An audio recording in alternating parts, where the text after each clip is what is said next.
the Arab leaders have been tamed to be just slaves to America. The Egyptian army is humongous. Yes. Egypt is 110 million people. The Israelis are not going to basically be feeling comfortable right now.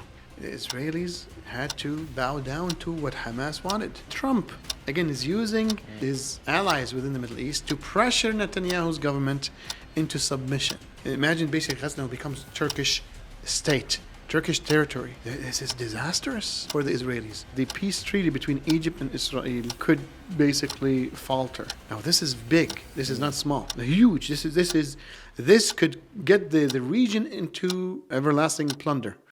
Assalamu alaikum.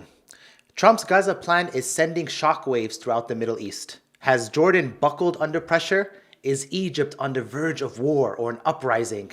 And as a ceasefire deadline looms, will it hold? Or will all hell break loose? Today on i3 Pulse. Assalamu alaikum, Sheikh. Assalamu alaikum wa barakatuh. How's it going? Alhamdulillah. So, Sheikh, a lot of things have been happening. Egypt, for some reason, now is encouraging protesters at the Rafah border while they previously detained them. And they threatened to revoke the Camp David Accords. They're threatening to even build up military, presence near Israel. They canceled their White House visit. I have a question for you. Is this leading to an all-out regional war? Well, as we said before, and as we've been saying for the last several months, like our political analysis, alhamdulillah, very consistent. The United States has an issue with how the government in Israel and Netanyahu's government is dealing with the situation. The Israelis are trying to push the Palestinians out, and the Americans saying, no, you can't do that. The difference is that now Mr. Trump is using his negotiation skill set, which is totally different. Right? At different levels of really PR and media and so forth, to contain that pressure. He wants to use pressure against pressure. It's like, okay, you guys don't want to listen to me, it's fine. And this is how we're going to do it. I'm going to create an outrageous suggestion. Let everything basically get shaken. And when everything shakes around Netanyahu, they're going to understand that to listen to America. Again, we're going to continue to double down that America controls Israel is not the other way around. Okay? The Zionist propaganda that actually the Israelis control the American foreign policy is gibberish. So we're going to double down on that. We've been saying it for a month. We're going to continue. We've been saying it actually for decades, and we're going to continue to say it because this is the situation. Trump and the Egyptian government and the Jordanian government are in sync, full in sync. The Americans made a plan. They expect a specific reaction from them to materialize. And the Egyptians are responding in kind. So definitely, like when Egypt threatens with uprisings on the border, with even they said that there's tanks coming into the Sinai Peninsula, which is against the Camp David Accord, yes, which actually breaks it. And don't forget, the Israelis broke the Camp David Accord already when they came and they took over the Philadelphia corridor. So they already broke that. So again, but this is sending a signal that the peace treaty between Egypt and Israel is could basically falter. Now this is big. This is not small. Huge. This could get the region into everlasting plunder. What does that mean? That means the security of Israel could be jeopardized, but also the security of the Egyptian regime could be jeopardized. What are the Israelis going to do? Are the Americans going to come and save the Egyptian regime? They might not be able to. The Israelis can easily come and smash the Egyptian army. Sadly, this is the situation. At least the tanks in Gaza, because they're in the open. This is what they did in 67 anyway. They just bombed all these planes at that time, but. The tanks are also, it's easier, especially with like UAVs and so forth. They can really create a big damage in the Egyptian army. So I don't know what the Israelis is going to do. Is Israelis going to, but definitely the Egyptian army is humongous. Yes. Egypt is 110 million people. The Israelis are not going to basically be feeling comfortable right now. They need the border with Egypt to be secure. The security of the Egyptian border is in the hands of the Americans, meaning the minute the Americans basically stop paying Egypt, things can basically falter. So who's securing Israel? It's actually the Americans. So that's why the Egyptians would never basically threaten with these things without being fully in sync with the Americans. Have the Egyptian army did their best to prepare for war? I don't think so. Could they win? Yeah, I would say they could. Definitely they could. But under what leadership? Like people speak about Egypt with many different implicit assumptions. Like we've seen, let me take you back. We've seen the largest army on planet Earth at that time, if I'm not mistaken, was the Iraqi army, 5 million people. At least these were the published numbers. Yeah. And we've seen the Americans basically invent Baghdad in 48 hours. Yes. Like, the issue is not basically can the Egyptians or the Iraqis defend their borders. They could, 100% they could. Can they basically go into a war with Israel or anybody else and win? Definitely they can. But the question is basically under what leadership and under what circumstances within a moral perspective. You see what I'm saying? So, are the Egyptians ready for war? I don't think so. This whole thing came about when Trump made the demand from the Arab world with this, like, we're going to take over Gaza comment. You see what I'm saying? So in summary, what I'm trying to say is that basically the Egyptians are actually threatening the Israelis with American dictation. It's not even like permission. Because it's not the Egyptians did not invent this. The Americans, they created the signaling, and there's behind the scene communication. The backdoor connections to Egypt. Not even that backdoor, the formal relationship with Egypt, communication lines with the Egyptians. They opened the phone, called Sisi, like, look, we need you to do 1, 2, 3, 4, 5. You guys need to create a plan to take care of the Gazans. The Israelis are pushing. You guys need to start pushing back. This is what Trump is saying. So the Arab leaders have been tamed to be just slaves to America. This is how they do it. This is how they sit beside Trump like a little, child in front of the principal. And Trump and Biden and everybody else. This is the Arab world. Sadly to say, but this is what it is. So now the principal saying to that little kid is, hey, listen, you need to stand up a little bit before, we get beaten up all the time. I can't continue defending like this. You need now to stand up for yourself a little bit, and I'm going to support you. Just do 1, 2, 3, 4, 5. This is what I see happening right now. Will Egypt threaten the existence of Israel? Definitely not, because this is a red line for the Americans. But what Trump wants to exert enough limited pressure by the Arab world in sync, in concert. They want the pressure to come in concert against the Netanyahu government. You see what I'm saying? What is the goal? The changing of behavior. They want change of behavior. But the Americans want a change of behavior of the Israeli administration. Period. Netanyahu and whoever comes after Netanyahu. You understand? So this is a synchronized concert, really, of actions that have been initiated by Trump to exert pressure to get to this change of behavior. It is not okay for Ben Gvir and Smotrich and the rest of the gang in the cabinet of Netanyahu to keep pushing against American interests.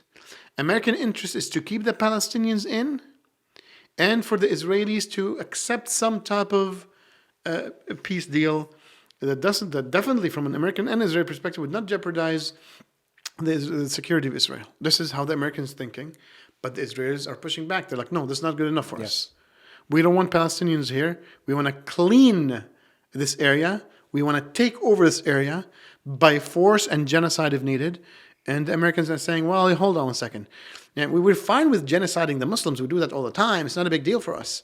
But to be honest, in this case, it's not consistent with our own American interests. You see what I'm saying? It's not like for the love of Palestinians or the Muslims. That's the least concern for the Americans. It's a pawn in the chessboard. So the goal to make it clear then, are you saying that America's interest is to tame Israel using the other Arab nations by giving them a bit of pressure there so that now they can push for a two-state solution? And the two-state solution for the viewers, why do they want that? Is it, like, do they use, you mentioned they don't care about the Palestinians, and Trump's saying all this crazy stuff. So why does he want to have a two-state solution? Look, the American administration want few things. Number one, they want to calm down this area of the Middle East. Okay, not the whole Middle East, but this area of the Middle East. Why? The probability is that they want to create this economic line from India into the Mediterranean.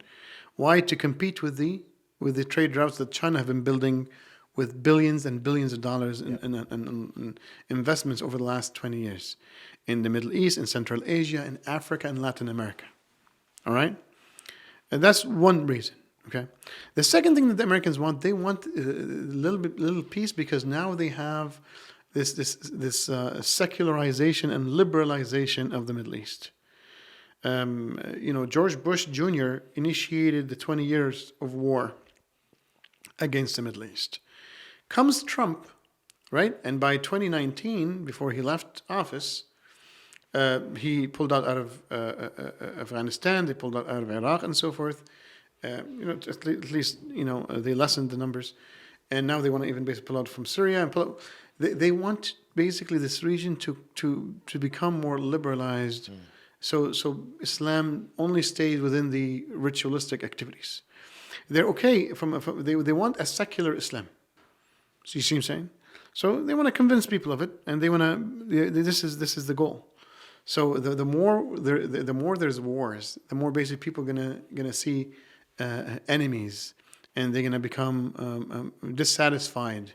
But they want to give the Muslims something that they're satisfied with, which is a secularized version of Islam, which is exactly what's happening in Saudi Arabia. They want that model in Saudi Arabia and Dubai to become everywhere. Not necessarily basically economic prosperity everywhere, but just like, look, you can pray and fast and so forth. Just don't try to have an ambition for becoming a unified nation, a technologically advanced nation, a very strong nation in the geopolitical arena. So the Americans, for them to steal the resources in the Middle East, just like they've done in Africa, like just as they've done with Manifest Destiny, which is their doctrine regarding the Western Hemisphere and specifically the Latin America. Just exactly same thing. They want to steal the resources. That's why basically they need to make sure that the area and the region does not develop. Okay, the North does not want the South to develop, because if they develop, they become stronger, and then you have to deal with them as equals. Yes, they can't steal and plunder the resources. So that's why what they want is basically two things. Number one, as I said, basically create a competitive route for trade and economics that challenges China, and that needs some security and stability within that area specifically. Number two is they want to secularize the Muslimin, and that means basically they need to not give them a reason for resistance and for uprisings, and they want to appease them, give them the Islam that they want, but keep it within the secular means, and just keep them stabilized with tyrannies and so forth. And last but not least, the making sure that the region does not develop, so they can continuously plunder and steal the resources of this super rich area on planet Earth. So Sheikh, all of this makes sense, but I came across something on Twitter and on the news which may challenge this theory. I want to see what you have to say about this. Sure. This is a recent event everyone's speaking about. You mentioned that Trump is using the Middle Eastern and Arab countries to pressure Israel. Let's see how Jordan is pressurizing Israel, and then I want to show you this and see what you have to say. President, why should the king take in the Palestinian people? He's made clear he doesn't want to. Well, I don't know, but he may have just something to say, because we discussed just briefly. I think maybe you want to say it now, or? Well, Mr. President, I think we have to keep in mind that there is a plan from Egypt and the Arab countries. We're being invited by Mohammed bin Salman to discussions in Riyadh. I think the point is how do we make this work in a way that is good for everybody? Right. Obviously, we have to look at the best interests of the United States, of the people in the region, especially to my people of Jordan. And we're going to have some interesting discussions today, I think. So this goes on, but it was pretty embarrassment of a situation. So what you mentioned, that this explanation works very well with Egypt. Yes. Because America's not saying about Egypt. That's very curious, very interesting. But Jordan, it seems like if this is a synchronization from America, they've kind of been unsynchronized. That one kid who doesn't know how to run into the school play. Yeah. So how would you explain that? Well, this is easy, but first you missed it. Basically, not only it works on Egypt, it works on Saudi Arabia, Yeah. it works on Turkey, and we'll discuss those Yes. two right after. But let's discuss Jordan. First of all, if you saw what happened after, that Trump gave a special address to the Jordanian people, bro. You're not. Who are you to address the Jordanian people? It's like, well, he's the king of the king, right? He's the king. It's like, my boy is doing a good job, and you guys are supposed to be happy with King Abdullah, who's one of the best leaders in the world. So what really happened when I saw this couple of times, the news person asked Trump, And then he was uncomfortable. He was like, okay, he just wanted to deflect her question. So he just deflected on King Abdullah. And Abdullah was supposed to have a better answer. Sadly, Abdullah was caught off guard and he didn't know how to answer. He's not really ready. He wasn't prepared for this. Now, Trump is like an improvising person. He's a real leader. He's thinking strategy. He knows what he wants to say. He knows how to deflect. And King Abdullah was really caught in the crossfire. He didn't know what to say, really. And he looked like an idiot, seriously. It's in the nicest way. He made a fool of himself. But that's why basically, Trump said, "Look, man, I'll make it up for you. I'll give a speech to the Jordanians because people really, really were angry with him." So they're always been fed, answers and statements and so forth. They're like, "Oh, now you're asking me for I don't know. I thought we're just gonna go and figure this out. We'll take care of it, President. I got your instructions. I'm gonna go and talk to the Arab leaders and tell them what you want." That's really it. Okay, that was a good answer. You're convincing me here. We came across something pretty strange, actually, from Turkey. But before we go to Turkey, the position of the Jordanians has been I don't want to say loud, but it was at least clear. The Egyptians are loud. The Egyptians are saying, "Hell no, we're not going to accept the Gaza and Palestinians into Egypt, and that's not going to happen over our dead bodies." Because, from their perspective, again, if the Americans push, they will accept it. But the Americans don't want it, and the Egyptians also don't want it. Excuse me. But the Jordanians were clear that, look, we will never accept Palestinians into Jordan. You can't do it. Jordan will implode if that happens. Yes. Okay, it's just destabilizing to Jordan. If Jordan gets destabilized, it also basically backfires on Israel. If that meltdown, the peace agreement between Jordan and Israel will also basically be up in the air.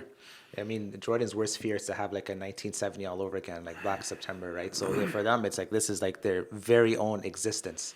And I don't think people understand, as you mentioned, Sheikh, that for Jordan to exist, they're already at a situation where the population is, a lot of Palestinians are there. You put more Palestinians there, it's just... But not only that, let's say there's no destabilization. Yeah. Let's say basically we work it out. Because look, it's not just that.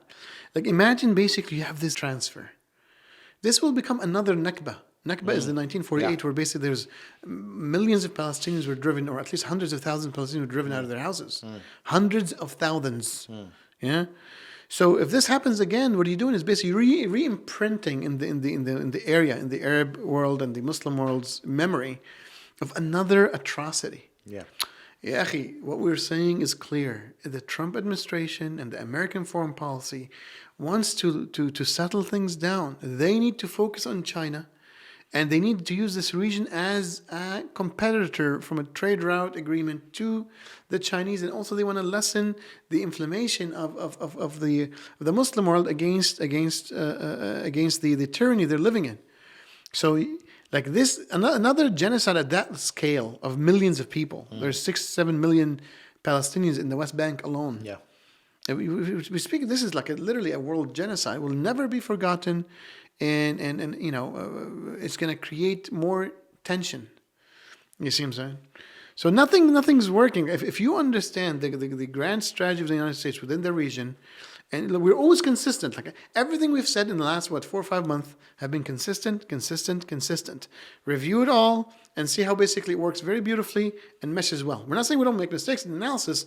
Every analyst will have mistakes, but within this, at least, scenario, we've been very consistent in that, and everything works very well. Just review it, as if I'm speaking to the viewers, review that and see how basically everything fits well. So, Sheikh, on this point, you had between Trump and Israel, you had Steve Witkoff. He went in and then he forced Netanyahu to sign the ceasefire. And then Steve Witkoff then historically came back and said, I want to see Gaza. Then after that, he said, you know what? You're not letting the Gazans go back, the Palestinians go back to northern Gaza. You have to pull back. You have to let your tanks watch them go back. So all these things happening every step of the way. Now, if Trump is trying to use this rhetoric to help Israel, to this kind of, there's two things: put pressure on Israel, but can it also be seen that he's saying this? We're going to make Gaza a Riviera of the world, of the Middle East, to help Netanyahu's image and the stability within his internal politics, because he's losing everybody. Ben Gvir's he's lost. Smotrich, he's lost. People are he's barely hanging on at this point. I think with the whole American taking over, to be honest, even Netanyahu, when he said it, you saw his face. He was shocked. What the heck is that? Like that was actually a curveball against Netanyahu. It's not was not he could save face in certain ways, but let's go back to what Hamas did. What Hamas did basically last week, they threatened to not release hostages. Yes. They threatened that okay, the ceasefire is gone. What did the Israelis do? They couldn't do anything. Hamas says we're not going to give anything until you basically apply the ceasefire treaty. Yeah. The agreement, sorry. Yep. Right? Who forced who? Hamas forced Israel. Where's the Americans? The Americans are happy. But I thought America said all hell will break loose if they don't release Do you them by see how Saturday. it's just talk? And by the way, for the viewers, this is being recorded on Friday, February 14th, so just before Saturday. So I want to get your thoughts on this. Will all hell break out loose tomorrow? No. They already accepted. The Israelis allowed basically the trucks, allowed the aid, allowed they backed off. The Israelis had to bow down to what Hamas wanted. Why? Because this is American strategy. Okay? I'm not saying there's synchronization, but the Hamas understands what the United States wants, and the United States would pass what they want to both Hamas and Israel. So they understand. And that's why, Hamas said, we're not going to do it. You can go knock your head in the wall. And the Israelis had to bow down to what Hamas asked for, which is it's not really what Hamas asked for. It's like what Biden and Trump have asked for. Because who pushed for the ceasefire agreement? The Americans. The Americans forced both Hamas and Israel to come to a specific agreement. Who okayed it and approved it? Who proposed it? It was Biden. And at the end, basically, Trump supported the full agreement. So whose agreement is this? It's neither Hamas nor Israel. It is the Americans. So when Hamas basically comes and says, no, you need to stick to the agreement, really, basically, Hamas is telling Israel, you need to stick to what the American master have said. And that's why the American master is happy. Which is why Hamas is only releasing 3 prisoners tomorrow Yeah. in exchange for like 333 in exchange for Israel to do what they're doing. And Israeli media just said that if they let the 3, as long as they let the 3, we're going to continue. Yeah. And that's why Ben Gvir is crying on Twitter. Yeah, it's humiliating. It's very humiliating. Like the one who is humiliated right now is Netanyahu and his cabinet, 100%. And Trump is happy. He's getting what he wants. So who's forcing who? Trump is forcing Israel. Because see, if the United States wanted to give a military and political cover for Netanyahu, let's say the Americans want to defeat Hamas and support the Israelis, which is totally false, right? What would have happened? They would have told them to go bomb them. And then basically they'll concede. No, but the Americans said you cannot bomb Gaza, period. So the Hamas said, well, we're not going to give you, we're going to stop the deal until you do your part.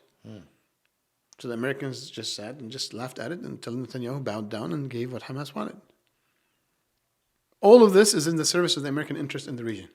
And it's crazy how this whole conflict and this whole genocide and everything that's been going on has only exposed false narratives. Right, the whole Iran thing, which was spoken about, the whole Hezbollah thing, which was spoken about, the whole thing with Israel and ruling America, America running Israel. All this stuff's becoming clear day by day by day. Now, I want to end with the question on going back to what we spoke about. But before that, there's some interesting things that came about in different parts of the region, specifically with Turkey and Saudi Arabia. And I want to run these things by you and see what you have to say. So this is a former prime minister of Turkey. Now, this is not nobody. This is the former Prime Minister of Turkey, Dawood Oglu. Yes. Ahmed Dawood Oglu. And he said that Turkey, as the legitimate successor of the Ottoman Empire, should treat the people of Gaza as friends throughout history and fellow citizens. Let the people of Gaza hold a referendum and join Turkey as an autonomous region until a Palestinian state is established. The decision is up to the people of Gaza. This is huge. And he wouldn't, Dawood Oglu would never have, by the way, he's a graduate of Georgetown University. So he had connections to the American administration and the American people in power. So he would not say such a thing, which is very egregious, without American approval. Personally, that's what I believe. Or at least he understood him saying that will align with American interests minimum, bare minimum. And this is a huge escalation. Like, imagine, nobody commented too much on it. Yeah. Because Israelis, like, this is beyond pressure. Like, this is now basically when Trump, again, is using his allies within the Middle East to pressure Netanyahu's government into submission. We said it before, the goal is Israel must submit to America, period. Imagine basically the Turks are saying we're going to do a referendum. They take over Gaza. They take over all the natural gas in the Mediterranean across the Gaza. Imagine basically Gaza now becomes Turkish state, Turkish territory. This is disastrous for the Israelis. What did the Americans say? Nothing. They're happy. They want this. They want the pressure until the Israelis understand who's boss. Okay? Netanyahu thought, like maybe most of the public and the myth, that AIPAC and the Zionists control America. Trump came to say, no. Okay? You're going to play my way. You get it? That's it. With a smile and a smirk. From Turkey to Saudi Arabia. Saudi Arabia with the very famous, or I guess you can say famous or infamous, Sudais at the Imam of the Kaaba, the holy of the two holy sites, Mecca, Medina. He mentioned, and this is a very well-known statement, that he said, "Don't talk about Gaza because it's fitna." Now they're making dua against the Zionism. Now clear change of policy. Very big change. Oh yeah. Now, and even the news in Saudi Arabia are bashing Netanyahu, calling him even by his Polish name. So is this part of the pressure game? Yes, 100%. That's one. And then the second thing I wanted to ask is, there's public consumption, saying things so that your people stay calm, releasing that pressure in the society. Now, when bin Salman's allowing this, does this now release the pressure within the society that is existing? No. The pressure, look, he needed to release pressure during the war where the Gaza children were getting killed. There's no pressure because now there's the deal was there, the ceasefire was there, the pressure was released. There's no releasing pressure at all, actually. What you're doing, actually, you're creating pressure on your own people. You're hyping up the people. Why? To create pressure on Israel. Again, the same game. Everything's synchronized. What Jordan is doing, what Saudi Arabia is doing, which, by the way, Jordan is the least, but because of their situation. We can discuss that later, maybe. But Saudi Arabia, Egypt, and Turkey, the three heavyweights in the Middle East. Jordan is nothing. That's why, forget it. But the three heavyweights are fully synchronized to create pressure on Israel.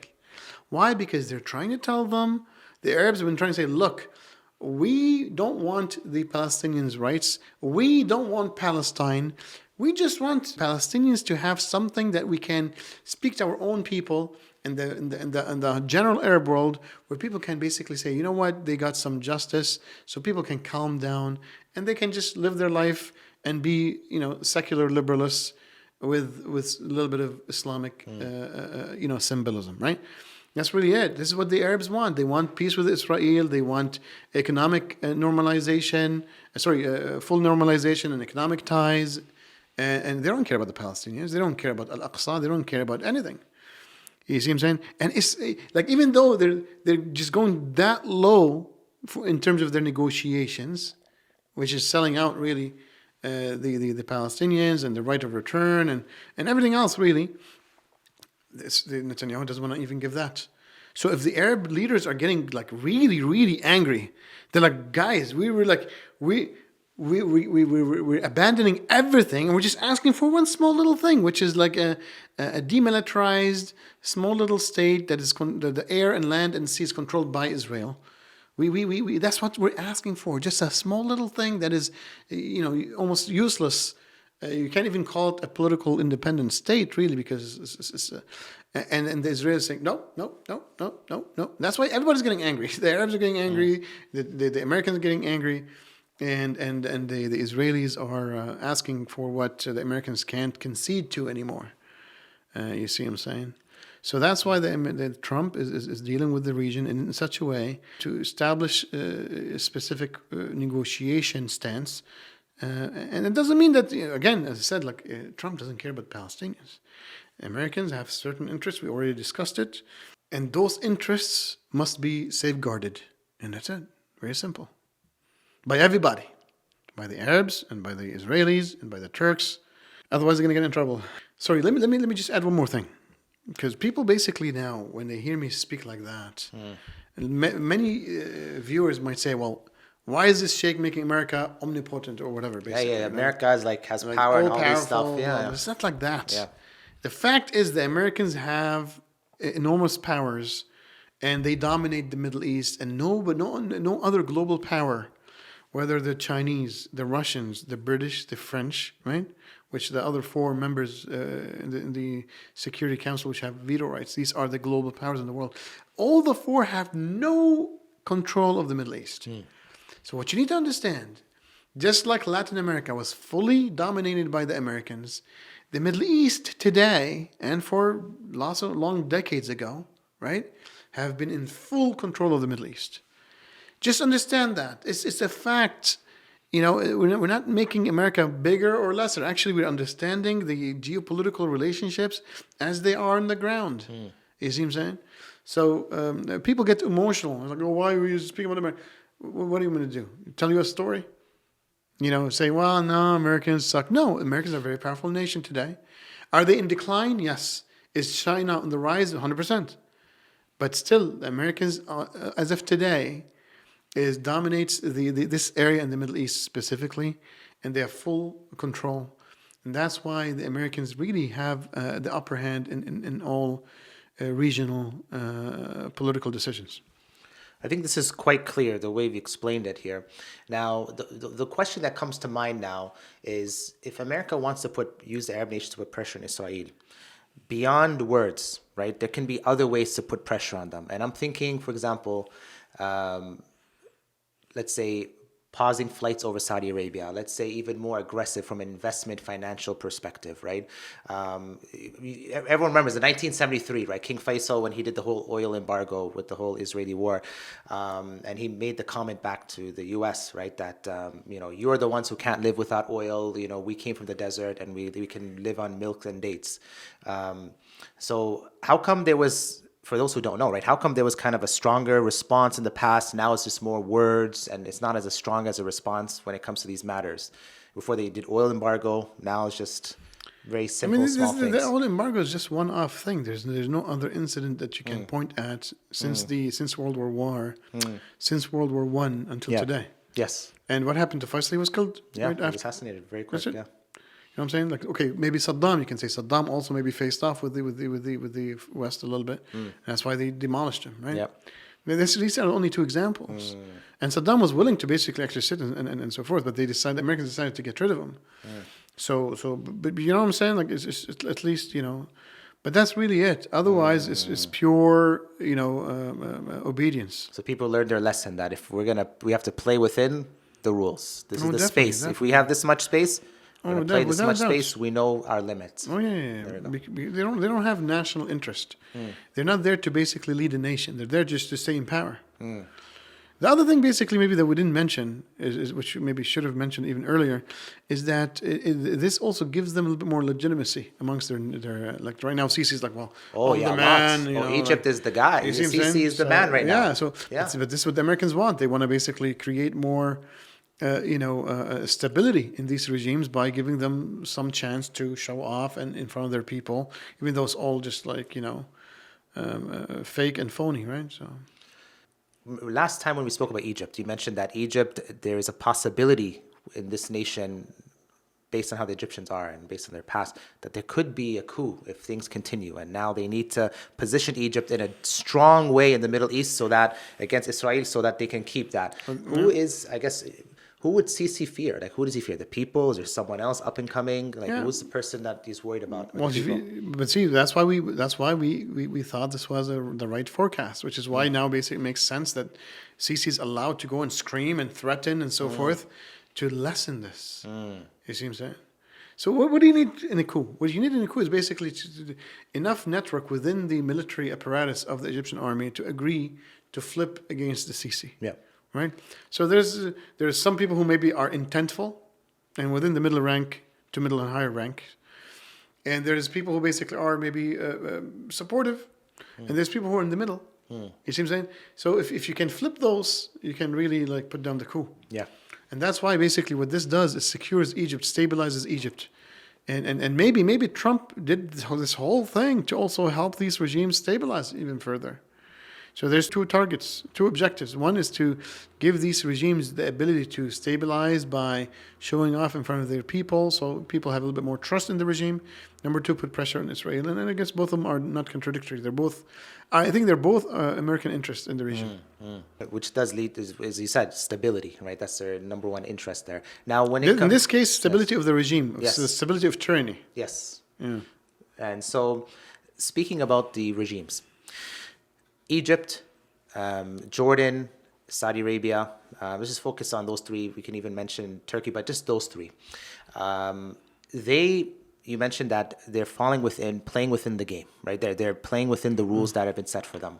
Now, let's say for some reason, this is a thought experiment, right? Let's say tomorrow the people in power, these nations said, you know what? We want to do good for the Muslims, just hypothetical. But we don't want to go too far out that we get in trouble. So what certain maneuvers can they make? We spoke about Syria before, that these three countries can make very briefly that can enable them to get more space over It's time. very simple. Like this doesn't need a genius answer. Like anybody who has real, sincere intention to be even, forget about Muslims, to be even just a national leader caring about your country. Yes. The first thing you would do is you invest in development, period. With economic and technological strength, right? You're going to be a stronger player in the geopolitical game. When you become a stronger player in the geopolitical game, you have better negotiation outcomes. That's it. It doesn't need a genius. There's nothing else you need to do. Start investing. Start building a manufacturing base. Start basically creating high technology. Do what China has done in the last 30 years. Okay, that's summary. Just copy what China have done in the last 30 years. There we go. So for those who say Sheikh praises the U.S., Sheikh just said, do what China has done. Oh yeah, I've been to China. China have done an amazing job. Yeah. And I'm waiting for that episode about China. I love what the Chinese have done is smart, slick, and smooth. 3 S's. There we go. So final thing, I want to end off with a prediction. Because you mentioned earlier, and I promised that we'll get back to this, you mentioned that Netanyahu has been just getting smashed throughout this, taking the losses. Oh yeah. And this is, actually, I did not imagine it to be this brutal, to be honest, to get to this level for him. So the goal is a two-state solution. The goal is stability in the region to focus on China. Now, how can this be done without just really destroying the full credibility of Israel? Like the way they behave, Netanyahu has behaved, the government has behaved. Like how can this be done in a way that keeps them continuing? Because they've just been humiliated every step of the way. So in order to get the two-state solution, is it that America will now knock out Hamas? Will they use regional players and the Arab nations to kind of now build up and push Hamas, isolate them? What's your prediction? So 3 things. Number 1, the United States wants Hamas to continue. What's the proof? Well, Blinken said it very well. You cannot defeat Hamas militarily. And Hamas have recuperated already and re-recruited whatever they lost. Yeah. That's Blinken speaking on behalf of Hamas as if he is the spokesman. Like, you know what I'm saying?